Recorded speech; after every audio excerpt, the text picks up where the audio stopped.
दोस्तों, welcome to Ajay IT education. चलिए आज हम बात करेंगे इलेक्ट्रीशियन का चैप्टर नंबर 3 जो बेसिक इलेक्ट्रिसिटी प्रारंभिक विद्युत है। कुछ टेक्निकल फॉल्ट हो जाने के कारण बहुत दिनों से वीडियो नहीं बन पा रहे थे, इसके लिए मैं क्षमा प्रार्थी हूँ। पुनः अपने प्लेटफॉर्म पे लौट चुका हूँ और आज हम बात करेंगे इलेक्ट्रीशियन का चैप्टर नंबर 3 प्रारंभिक विद्युत। इसमें इलेक्ट्रिसिटी के स्टार्टिंग से हम समझेंगे सर्किट तक कि किसी सर्किट कैसे कोई सर्किट तैयार होता है। तो सबसे पहले अगर हम विद्युत का परिभाषा देखेंगे, विद्युत इलेक्ट्रिसिटी, विद्युत क्या है? तो विद्युत एक प्रकार का ऊर्जा है। जिस प्रकार से हीट एंड लाइट, ऊष्मा और लाइट प्रकाश जिस प्रकार से ऊर्जा है, उसी प्रकार से विद्युत भी एक प्रकार का ऊर्जा है। और ऊर्जा का परिभाषा हम लोग जानते ही है कि ऊर्जा को हम लोग न तो ऊर्जा को नष्ट कर सकते हैं और न ही ऊर्जा को पैदा कर सकते हैं। ऊर्जा को केवल एक रूप से दूसरे रूप में रूपांतरित कर सकते हैं। तो विद्युत एक प्रकार का ऐसा ऊर्जा है जिसको ना ही देखा जा सकता है और ना ही छुआ जा सकता है। इसके प्रभावों को केवल अनुभव किया जा सकता है। विद्युत एक प्रकार की वह ऊर्जा है जिसे ना तो देखा जा सकता है और ना ही छुआ जा सकता है, केवल इसके प्रभाव को हम अनुभव कर सकते हैं। तो जो स्टार्टिंग में विद्युत थी, दो प्रकार की विद्युत थी। विद्युत के प्रकार,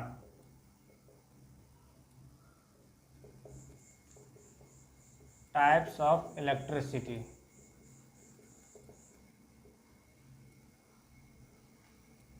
स्टार्टिंग में विद्युत दो प्रकार का पाया गया था। पहला विद्युत था अस्थिर विद्युत, पहला था स्थिर विद्युत, स्थिर विद्युत जिसको स्टैटिक इलेक्ट्रिसिटी कहते हैं, और दूसरा है अस्थिर।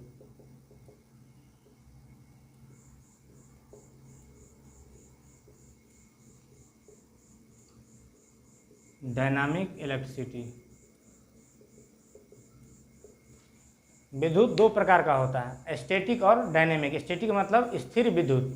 स्थिर विद्युत वह विद्युत है जिससे हम अधिक मात्रा में उत्पन्न नहीं कर सकते हैं। और स्थिर विद्युत का जो खोज हुआ थेल्स नामक वैज्ञानिक, जो ग्रीक का रहने वाला था, 600 ईसा पूर्व में किया था। उन्होंने क्या किया, एक अंबर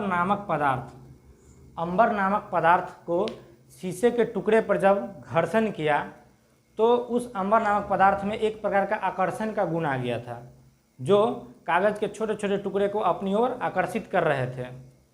इसका एग्जाम्पल देखा जा सकता है। आप किसी कलम को लीजिए, थोड़ा देर बाल में ऐसे ऐसे रगड़िए और कागज़ के छोटे छोटे टुकड़े को सटाने की कोशिश कीजिएगा, तो देखिएगा आप कि इस कलम में एक प्रकार का आकर्षण का गुण आ जाता है जो कागज़ के टुकड़े को खींचने की कोशिश करता है। यहाँ एक प्रकार का इलेक्ट्रिसिटी जनरेट हो जाता है। इसी को हम लोग अस्थिर विद्युत कहते हैं, स्टैटिक इलेक्ट्रिसिटी कहते हैं। ये बहुत ही कम मात्रा में होता है, इसका कोई उपयोग हम लोग नहीं कर सकते, केवल इसको अनुभव कर सकते हैं। इसको एक जगह से दूसरे जगह हम नहीं भेज सकते हैं। स्टैटिक इलेक्ट्रिसिटी, इसको हम बहुत कम मात्रा में उत्पन्न कर सकते हैं, इसका कोई उपयोग नहीं होता है, इसको एक जगह से दूसरे जगह नहीं भेज सकते हैं। स्थिर विद्युत का जो खोज किया था थेल्स नामक वैज्ञानिक 600 ईसा पूर्व, जो ग्रीक के रहने वाले थे, थेल्स नामक वैज्ञानिक जो 600 ईसा पूर्व में स्थिर विद्युत का खोज किया था। उन्होंने जो स्थिर विद्युत का खोज किया था वो अंबर नामक पदार्थ को रेशम के छड़ पे थोड़ा देर तक रगड़ा, तो वहाँ पे अंबर नामक पदार्थ में एक प्रकार का आकर्षण का गुण आ गया, जो कागज़ के छोटे छोटे टुकड़े को अपनी ओर खींच रहे थे। इस प्रकार से अंबर नामक जो छड़ था या पदार्थ था, उस पर एक आवेश उत्पन्न हो गया, जिसको इलेक्ट्रिसिटी के रूप में जाना गया। ये जो अंबर नामक पदार्थ है, ग्रीक भाषा में अंबर को ही इलेक्ट्रॉन बोला गया है। अंबर को इलेक्ट्रॉन बोला गया है, इसीलिए विद्युत का नाम इलेक्ट्रॉन पड़ा था। स्थिर विद्युत का जब खोज हुआ था तो जो आवेश है उसको हम लोग इलेक्ट्रॉन के नाम से जाना जाता है। बाद में स्थिर विद्युत का खोज बेंजामिन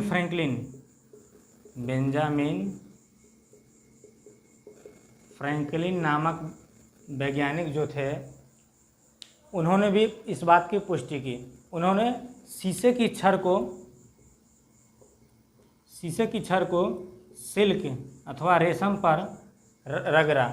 उन्होंने शीशे की छड़ को रेशम के टुकड़ों पर रगड़ने के बाद उन्होंने भी यह पाया कि शीशे के छड़ में एक प्रकार का आकर्षण का गुण आ जाता है। इसका एग्जाम्पल देखने के लिए आप किसी कलम को थोड़ा देर तक बाल में रगड़िए। रगड़ने के बाद कागज़ के छोटे छोटे टुकड़े में सटाने की कोशिश कीजिए, तो आप देखिएगा कि कलम में छोटा छोटा कागज़ का टुकड़ा सटने का कोशिश करता है। तो वह इस बात का पुष्टि करता है कि जो हमारा कलम है उसमें एक प्रकार का चार्ज उत्पन्न हो गया है, आवेश ग्रहण कर लिया है, और वो एक प्रकार का स्थिर विद्युत है जिसका कोई उपयोग नहीं किया जा सकता है, केवल अनुभव कर सकते हैं। इसको एक जगह से दूसरी जगह हम नहीं भेज सकते हैं। बेंजामिन फ्रैंकलिन जो थे, इन्होंने तरल पदार्थ के सिद्धांत का भी आविष्कार किया था, फ्लड थ्योरी। इस थ्योरी के अनुसार किसी भी सर्किट में जो करंट है सोर्स से पॉजिटिव टू नेगेटिव गमन करती है, पॉजिटिव से नेगेटिव चलता है। इसको कन्वेंशनल सिस्टम बोला जाता है। कन्वेंशनल जो करंट चलने का दिशा है वो पॉजिटिव टू नेगेटिव है, हालांकि ये बाद में गलत साबित हुआ। इलेक्ट्रिसिटी जो है नेगेटिव टू पॉजिटिव चलती है। नेक्स्ट हम देखते हैं गतिशील विद्युत।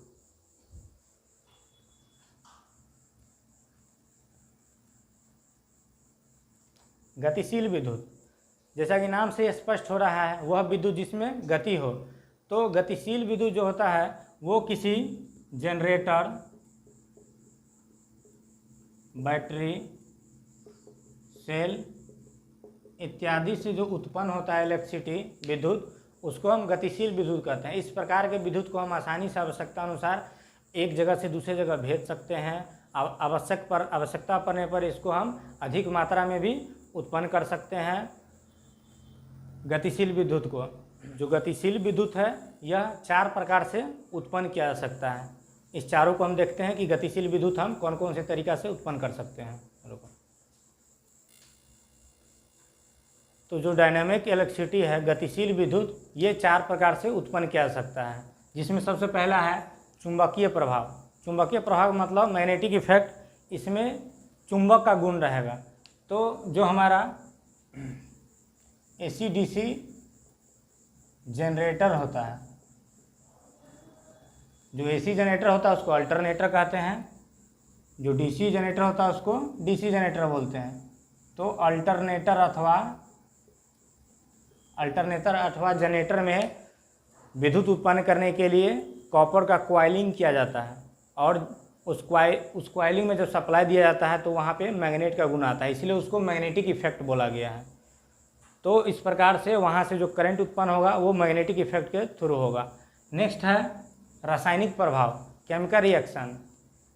इस इलेक्ट्रिसिटी में एक केमिकल रिएक्शन होगा, मतलब किसी भी सेल या बैटरी से जो उत्पन्न होता है इलेक्ट्रिसिटी, उसको हम रासायनिक प्रभाव पर उत्पन्न इलेक्ट्रिसिटी बोलते हैं। क्योंकि कोई भी सेल में 2 इलेक्ट्रोड होता है, किसी भी सेल में 2 इलेक्ट्रोड होता है, पॉजिटिव इलेक्ट्रोड, नेगेटिव, और उसमें इलेक्ट्रोलाइट भरा जाता है, और इसमें केमिकल रिएक्शन होता है, मतलब रासायनिक प्रक्रिया होता है, जिससे यहाँ से इलेक्ट्रिसिटी जनरेट होता है। इसीलिए इस प्रकार से उत्पन्न इलेक्ट्रिसिटी को हम रासायनिक प्रभाव से उत्पन्न इलेक्ट्रिसिटी बोलते हैं। नेक्स्ट है ऊष्मीय प्रभाव। ऊष्मीय प्रभाव से भी इलेक्ट्रिसिटी तैयार होता है। इसका सबसे बड़ा एग्जाम्पल है थर्मोकपल। ये बार बार एग्जाम में भी आता है कि थर्मोकपल यंत्र जो है विद्युत के कौन से इफेक्ट पे काम करता है, तो थर्मोकपल जो है ऊष्मीय प्रभाव पे काम करता है। ये भी आता है सेल और बैटरी विद्युत के कौन सा इफेक्ट पे काम करते हैं, तो रासायनिक इफेक्ट पे काम करते हैं। थर्मोकपल वाला फिर भी इम्पोर्टेंट है, ये अक्सर एग्जाम में आता है। तो थर्मोकपल में क्या होता है, मान लीजिए कि 2 असमान धातु है, असमान धातु, 2 असमान धातु के ज्वाइंट को हीट किया जाता है आग के द्वारा। दो असमान धातु है, इसको हम आग के द्वारा हीट करते हैं।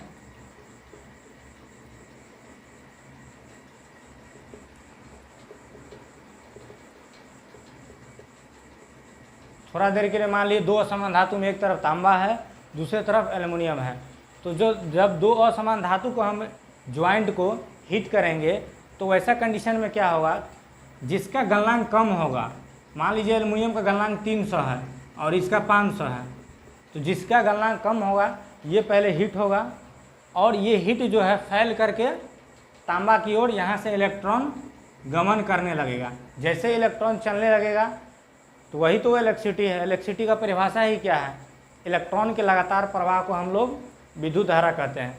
तो चूँकि यहाँ गलनांक कम है तो ये पहले हीट होगा इस तरफ, और हीट होके जो कम हीट रहेगा अपेक्षाकृत तांबा का, इधर इलेक्ट्रॉन जाने शुरू हो जाएगा।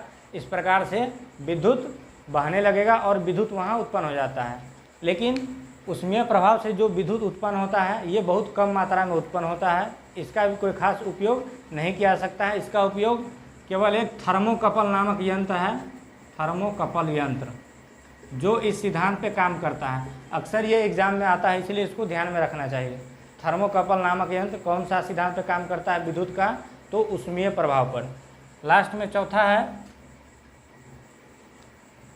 प्रकाशीय प्रभाव, प्रकाशीय प्रभाव, लाइटिंग इफेक्ट।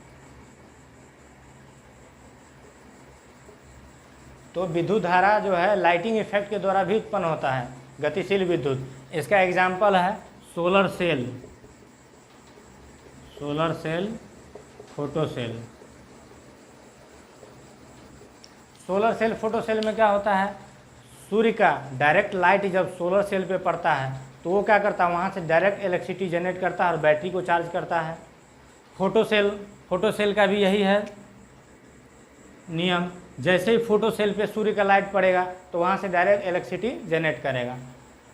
फोटो सेल के बारे में भी एग्जाम में आता रहता है। फोटो सेल कौन सा सिद्धांत पे काम करता है, तो प्रकाशीय प्रभाव पर काम करता है फोटो सेल। नेक्स्ट हम पढ़ेंगे विद्युत सर्किट। विद्युत सर्किट कैसे तैयार होता है, किसी भी विद्युत सर्किट में क्या क्या चीज़ लगा रहना चाहिए, कौन कौन सा डिवाइस होता है, इसके बारे में नेक्स्ट देखते हैं। इलेक्ट्रिक सर्किट क्या होता है, इलेक्ट्रिक सर्किट कंज्यूमिंग डिवाइस में, मतलब लोड में विद्युत धारा को बहने का जो रास्ता होता है उसको हम इलेक्ट्रिक सर्किट कहते हैं। किसी कंज्यूमिंग डिवाइस में विद्युत धारा के बहने का जो रास्ता होता है उसको हम इलेक्ट्रिक सर्किट कहते हैं। इलेक्ट्रिक सर्किट हम ऐसे बना सकते हैं,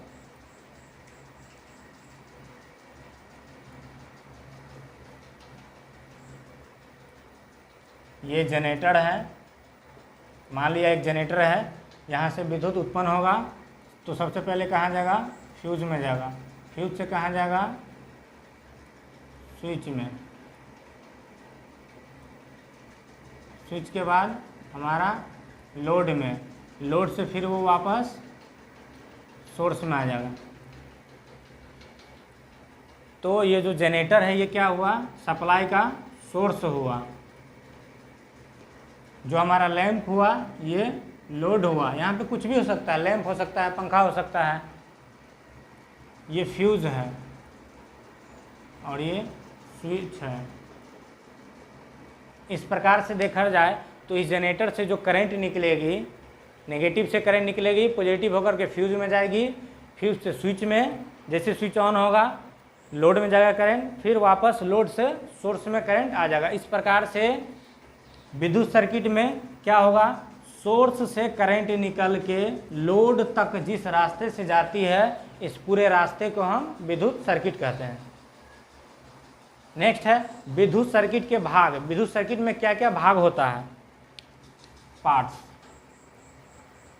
भाग। विद्युत सर्किट के भाग, पार्ट्स ऑफ इलेक्ट्रिक सर्किट। तो विद्युत सर्किट में, किसी विद्युत सर्किट में 5 भाग होता है, देखते हैं। सबसे पहले कंडक्टिंग डिवाइस, कंडक्टिंग डिवाइस, दूसरा सेफ्टी डिवाइस,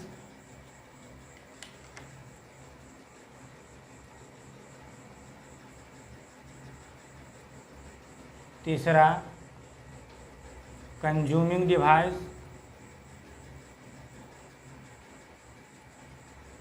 चौथा कंट्रोलिंग डिवाइस,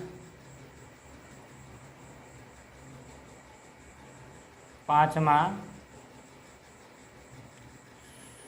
सोर्स।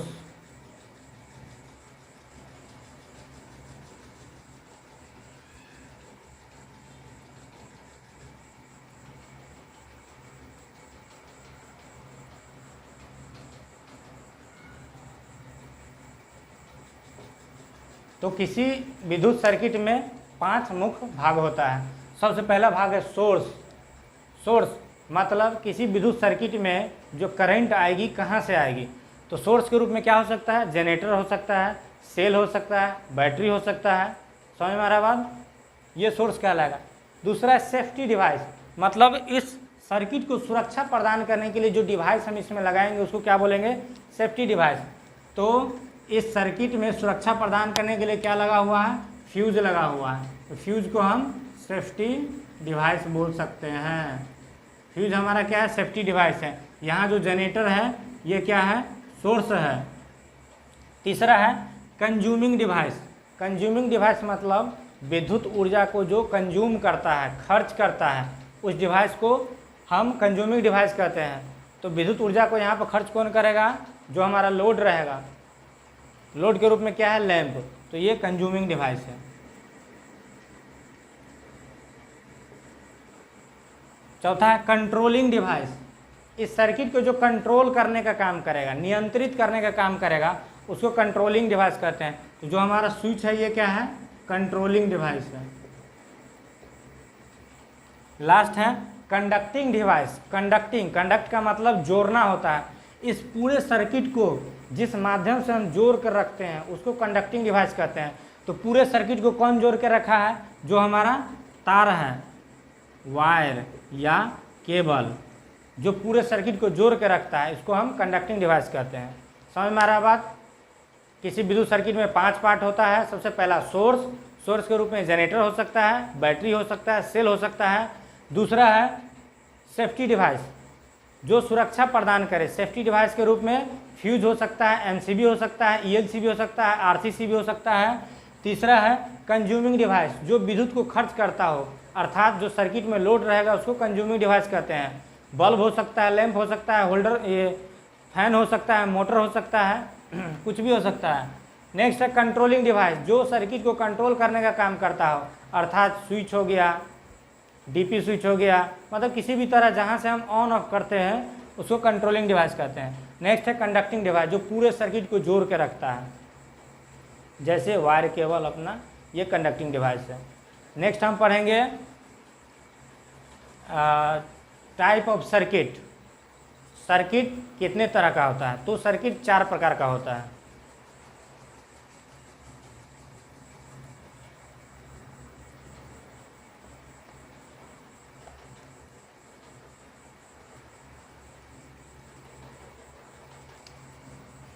सर्किट के प्रकार, सर्किट के प्रकार।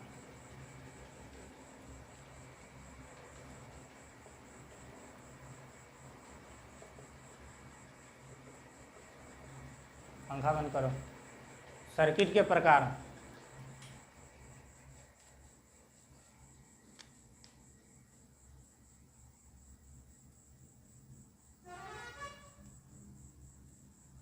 सबसे पहला है बंद सर्किट, दूसरा खुला सर्किट, तीसरा शॉर्ट सर्किट, चौथा लीकेज सर्किट। बंद सर्किट अर्थात close circuit,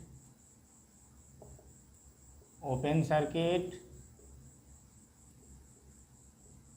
short circuit, leakage circuit. Leakage circuit को हम अर्थ सर्किट भी बोलते हैं, लीकेज अथवा अर्थ सर्किट, इसको अर्थ सर्किट भी बोला जाता है। तो समझते हैं बारी बारी से।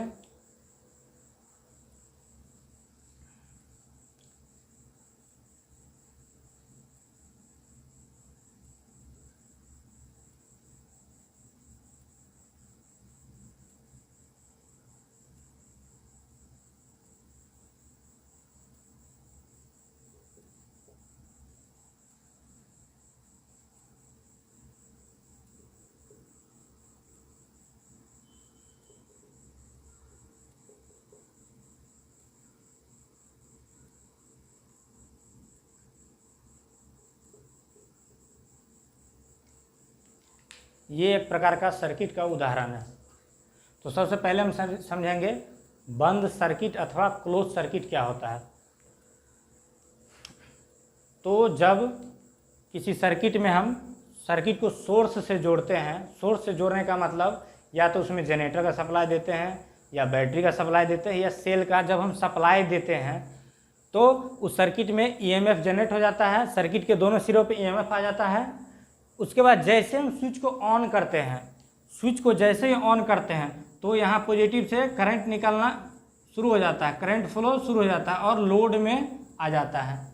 जैसे ही करंट लोड में पहुँचता है तो जो हमारा लोड होता है वो इफेक्टिव हो जाता है। बल्ब रहेगा तो जलेगा, मोटर रहेगा तो घूमेगा, पंखा रहेगा तो घूमेगा।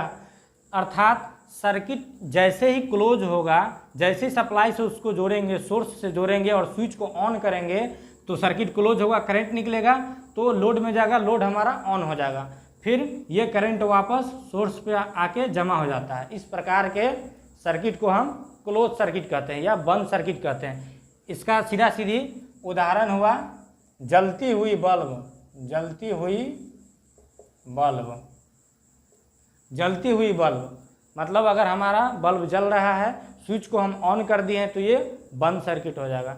नेक्स्ट है खुला सर्किट, इसका उल्टा रहेगा। यहाँ हम सोर्स डाले हुए हैं, हमारे सर्किट में पोटेंशियल डिफरेंस आ गया है, लेकिन हम स्विच जब ऑफ रखते हैं तो हमारा पंखा चलता है क्या, हमारा बल्ब जलता है क्या? नहीं। क्यों? क्योंकि यहाँ से करंट फ्लो शुरू नहीं हुआ, करंट निकलना शुरू नहीं हुआ। तो अगर स्विच ऑफ की अवस्था में रहेगा तो एक तरह से हमारा सर्किट क्या है, खुला हुआ है, खुला हुआ है, ओपन है, और हमारा जो लोड है वो ऑफ रहेगा। इस प्रकार के सर्किट को हम खुला सर्किट कहते हैं, ओपन सर्किट मतलब बंद लोड। कोई भी लोड जिसको हम बंद कर देते हैं, ऐसे सर्किट को खुला सर्किट कहते हैं, क्योंकि हमारा स्विच खुला रहता है। तीसरा है शॉर्ट सर्किट। शॉर्ट सर्किट किसी कारणवश सर्किट में, अभी करंट का काम क्या रहता है, नॉर्मली पॉजिटिव से निकल के स्विच से होते हुए लोड में जाना, लोड से फिर वापस अपना सोर्स के पास आना। लेकिन किसी कारणवश करंट लोड में न जाके सीधे पॉजिटिव से न्यूट्रल पे लौट जाए, मान लीजिए किसी कारणवश हमारा एक वायर टूट के सीधे न्यूट्रल में आकर टच हो जाएगा, तो करंट को चलने के लिए यहाँ पे क्या हो जाएगा, दो रास्ता हो जाएगा, एक लोड से होके और एक डायरेक्ट इस माध्यम से। तो करंट क्या होगा, हमेशा आसान रास्ता खोजता है, लोड में न जाके डायरेक्ट वो यहाँ से आएगा, यहाँ से वापस होके वापस सोर्स में चला आएगा। ऐसा कंडीशन में क्या होता है, बहुत हाई करंट फ्लो होने लगता है, सर्किट में हाई करंट फ्लो होगा, हाई करंट बहने लगेगा और सर्किट हमारा डिस्ट्रॉय हो जाएगा, शॉर्ट सर्किट हो जाएगा। आग भी लग सकता है, अगर हमारा फ्यूज है तो फ्यूज गल के टूट जाएगा, अगर फ्यूज नहीं गलेगा तो तार में आग लग जाएगा, कुछ भी हो सकता है। ये शॉर्ट सर्किट का उदाहरण है। शॉर्ट सर्किट का मतलब हुआ कि जैसे हम सप्लाई को ऑन करते हैं, स्विच को ऑन करते हैं, तो करंट लोड में न जाके किसी अन्य रास्ता के द्वारा सीधे न्यूट्रल से वापस आ जाए। ऐसा कंडीशन में हमारा फ्यूज गल के टूट जाता है, और अगर फ्यूज नहीं गलता है तो हाई करंट फ्लो होने के कारण यहाँ पे खतरा होता है, आग लग सकता है। लास्ट है लीकेज सर्किट अथवा अर्थ सर्किट। तो लीकेज सर्किट में क्या होता है, किसी कारणवश हमारा उपकरण का कोई तार टूट के उपकरण के बॉडी से टच करने लगे। मान लीजिए ये फ्रिज है, मान लीजिए ये फ्रिज है, तो फ्रिज में जो पिन डाला हुआ है, किसी कारणवश इस फ्रिज के बॉडी के अंदर ये तार टूटकर इसके बॉडी को टच करने लगेगा, तो हम जब इसको सप्लाई देंगे तो क्या होगा, हमारा करंट इसके सर्किट में न जाके इसके बॉडी में करंट आ जाएगा। तो इस प्रकार से क्या हुआ, ये सर्किट लीकेज हुआ। इसको लीकेज सर्किट कहते हैं। लीकेज सर्किट में होता है हमारा कोई भी उपकरण के बॉडी में कोई भी तार टूटकर जब सटने लगता है तो वहाँ से करंट, विद्युत धीरे धीरे बर्बाद होने लगता है, उसके बॉडी में करंट आ जाता है और वो अपने रास्ते पे नहीं जा पाता है। ऐसे सर्किट को लीकेज सर्किट कहते हैं या अर्थ सर्किट कहते हैं। तो इस वीडियो में इस चैप्टर का इतना ही। एक इम्पोर्टेंट बात बता दूं कि जो भी आज पढ़ाया हुआ है इस चैप्टर का, अगर आपको नोट्स चाहिए, PDF नोट्स चाहिए, तो डिस्क्रिप्शन बॉक्स में टेलीग्राम ग्रुप का लिंक दिया हुआ है, वहाँ से आप डाउनलोड कर प्राप्त कर सकते हैं। फिर नेक्स्ट वीडियो में देखेंगे इस चैप्टर का।